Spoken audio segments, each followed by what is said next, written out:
One of the most important things in any Splatoon game is specials. They're the big thing you've been charging all game that can make an amazing play, and I feel like Splatoon 3 is going in the absolute right direction with specials. Splatoon 3's special design is going to take a major shift away from Splatoon 2's special design, and it's ultimately something that we really need. Today I'm going to tell you why you love the Splatoon 3 specials so much, and what exactly makes them so much better than Splatoon 2's. If you enjoyed today's video and you want to see more from me, be sure to hit that subscribe button, as I'll be covering more of the Splatoon 3 news as we get it. And with that being said, let's get started. So, how do Splatoon 2 specials work? Basically, Splatoon 2 specials are meant to be chained together and coordinated. They're meant to not have that much power individually, and instead be focused on coordination, using multiple of them together, creating a really strong impact on the game. One of the best examples of this is Tenna Missiles. It locates people for you, and it forces them to move slightly. But if a team isn't going to follow up on that push, or use other specials to help you get in, it's not going to do that much. Tenna Missiles are something that creates an opening, giving you an opportunity for your team to push in and take control.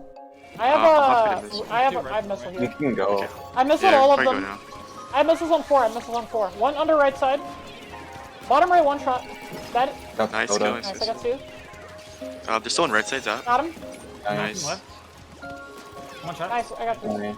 Nice. A good amount of the specials are also based on area denial, such as Ink Storm, Bomb Rushes, or Booyah Bomb, which while they only control a small space, they basically force people to move out of the way. These are other specials that, again, really work well when coordinated with other people rather than just used individually. Even the more aggressive specials like Inkjet and Ultra Stamp follow this design. While those specials are more about making plays, they also drastically benefit from team-based specials. For example, Ink Armor to protect your Inkjet while it's in the sky, or Tenna Missiles to keep people from shooting at your Ultra Stamp. I have Bunker, I have Jet, get a Jet left side. Go. Bunker dead. Charge 1. Nice. Charger's weak. Got Machine. He jumped. Got 2. Nice. Even the most aggressive of Splatoon 2 specials still have a decent amount of reliance on other specials to coordinate with them to help them out significantly. So every special in Splatoon 2 follows this design to some degree. Now, I'm not trying to say that this type of special design is bad. In fact, Tenna Missiles is probably one of the best designed specials in Splatoon's history, and I've done a whole video about it. However, there's definitely way too many of these specials. Splatoon 2 only has 2 really aggressive specials in the forms of Inkjet and Ultra Stamp. Splatoon 3 already has more aggressive specials than 2, and we've seen 2 minutes of gameplay footage. Aggressive individualistic based specials have a big advantage over the coordination ones, which is they're just inherently way more fun to use. These specials are just going to be way more reliable since you're the main one who's using them. Let's look at Ink Armor for example. Using Armor chains an HP special to your team that lasts for around 6 seconds. In competitive, this is one of the best specials in the entire game because it's so useful to push in with. However, if you go into solo queue, where people don't work with each other due to the lack of communication options, Armor just feels like something you pop and maybe other people will do something with it. This is the big problem with Splatoon 2's special design. It's way too reliant on coordination in a game where you have barely any communication options for how most people play. Even in competitive where you do have the communication options, it leads to a very special orientated game where they're basically a necessity due to how much they force people to move around, while still lacking a lot of individual based specials for people to make plays with. Regardless of having communication or not, it leaves the specials feeling a lot more boring and less satisfying than they were in Splatoon 1 and likely will be in Splatoon 3. Now, I'm not trying to say that simple specials or coordination-heavy specials don't have uses in a game like this. They just shouldn't be the majority of specials. They should have a good variety between those and the individual playmaking specials. These specials should also still have a good bit of control to the individual. Tenna Missiles does this very well by allowing you to choose who and how many people you mark with the missiles themselves, giving the player a good amount of control while still leaving its usage fairly simple. So, with that all being said, how do the new Splatoon 3 specials look so far, and why do I have such high hopes for them?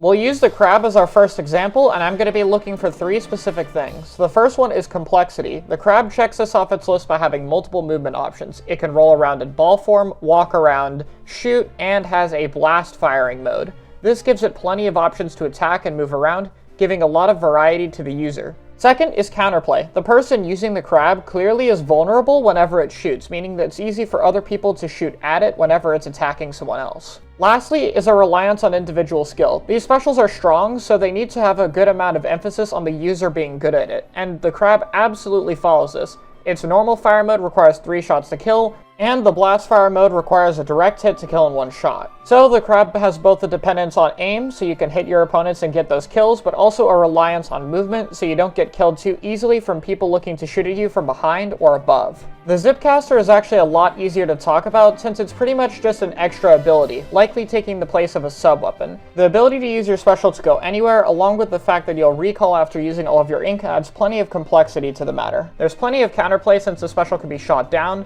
and when you let go of the wall, you get stuck in a little bit of an animation, meaning it could be punishable by people who notice you going into a different location. Finally, the special has a lot of individual skill reliance, since obviously you need to fight with your own main weapon, so it's not really something that's dependent on the special, but more the weapons that it's attached to.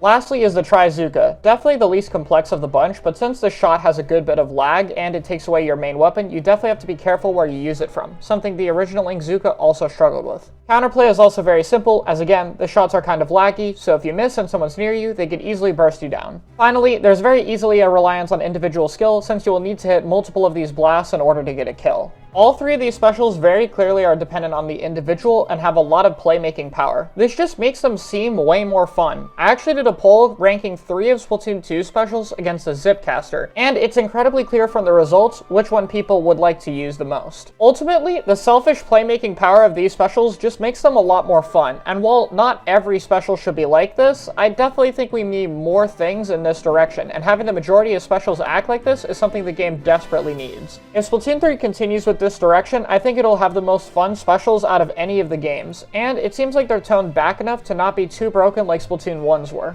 And for those worried about simple specials, it's clear that they're still going to exist. The bubble shield is clearly simple in execution since you just place it down, but has a lot of emphasis on the person using it since they choose where exactly to place it, which will basically determine how effective the special is. We also know from the first trailer that Tentamissiles are coming back, and that's literally one of the best simple specials out there. Admittedly, Killer Whale 5.1 does give me some concern since it auto-locks to opponents, but hopefully this is dependent on how exactly you use it. Regardless, it looks amazing, so I'm gonna have some good faith that Nintendo is not gonna mess this one up. So, after looking at the flaws of Splatoon 2's special design, as well as the new specials we've seen in Splatoon 3, I'm fairly confident that Splatoon 3 will go for a more individualistic playstyle. The new movement options of the Squid Roll and Squid Surge already seem to suggest this, so it's not too surprising to me. And again, I think this is exactly where the game needs to go. Coordination is important, and I'm sure it will still be important in Splatoon 3, but giving a lot more power back to the individual, especially with the specials of this game, gives me a lot of hope Splatoon 3 will feel way more fun than Splatoon 2.